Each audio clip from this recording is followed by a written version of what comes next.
Livre de la Genèse. Le serpent était le plus rusé de tous les animaux des champs que le Seigneur Dieu avait fait. Il dit à la femme: Alors, Dieu vous a vraiment dit, vous ne mangerez d'aucun arbre du jardin? La femme répondit au serpent: Nous mangeons les fruits des arbres du jardin. Mais, pour le fruit de l'arbre qui est au milieu du jardin, Dieu a dit: Vous n'en mangerez pas, vous n'y toucherez pas, sinon vous mourrez. Le serpent dit à la femme: Pas du tout. Vous ne mourrez pas. Mais Dieu sait que, le jour où vous en mangerez, vos yeux s'ouvriront, et vous serez comme des dieux, connaissant le bien et le mal. La femme s'aperçut que le fruit de l'arbre devait être savoureux, qu'il était agréable à regarder et qu'il était désirable, cet arbre, puisqu'il donnait l'intelligence. Elle prit de son fruit, et en mangea. Elle en donna aussi à son mari, et il en mangea. Alors leurs yeux à tous deux s'ouvrirent et ils se rendirent compte qu'ils étaient nus. Ils attachèrent les unes aux autres des feuilles de figuier, et ils s'en firent des pagnes. Ils entendirent la voix du Seigneur Dieu qui se promenait dans le jardin à la brise du jour. L'homme et sa femme allèrent se cacher au regard du Seigneur Dieu parmi les arbres du jardin. Le Seigneur Dieu appela l'homme et lui dit: Où es-tu donc? Il répondit: J'ai entendu ta voix dans le jardin. J'ai pris peur parce que je suis nu, et je me suis caché.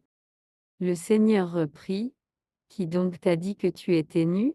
Aurais-tu mangé de l'arbre dont je t'avais interdit de manger?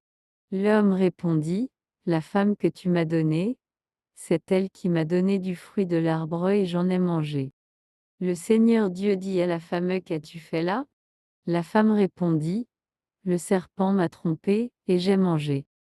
Alors le Seigneur Dieu dit au serpent: Parce que tu as fait cela, tu seras maudit parmi tous les animaux et toutes les bêtes des champs. Tu ramperas sur le ventre et tu mangeras de la poussière tous les jours de ta vie. Je mettrai une hostilité entre toi et la femme, entre ta descendance et sa descendance. Celle-ci te meurtrira la tête, et toi, tu lui meurtriras le talon. Le Seigneur Dieu dit ensuite à la femme: Je multiplierai la peine de tes grossesses, c'est dans la peine que tu enfanteras des fils. Ton désir te portera vers ton mari, et celui-ci dominera sur toi. Il dit enfin à l'homme: Parce que tu as écouté la voix de ta femme, et que tu as mangé le fruit de l'arbre que je t'avais interdit de manger, maudit soit le sol à cause de toi. C'est dans la peine que tu en tireras ta nourriture, tous les jours de ta vie. De lui-même, il te donnera épines et chardons, mais tu auras ta nourriture en cultivant les champs.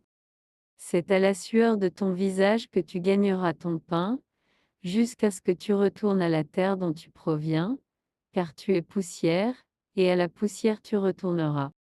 L'homme appela sa femme Ève, c'est-à-dire la vivante, parce qu'elle fut la mère de tous les vivants. Le Seigneur Dieu fit à l'homme et à sa femme des tuniques de peau et les en revêtit. Puis le Seigneur Dieu déclara: Voilà que l'homme est devenu comme l'un de nous par la connaissance du bien et du mal. Maintenant, ne permettons pas qu'il avance la main ou qu'il cueille aussi le fruit de l'arbre de vie et qu'il en mange et vive éternellement. Alors le Seigneur Dieu le renvoya du jardin d'Éden, pour qu'il travaille la terre d'où il avait été tiré.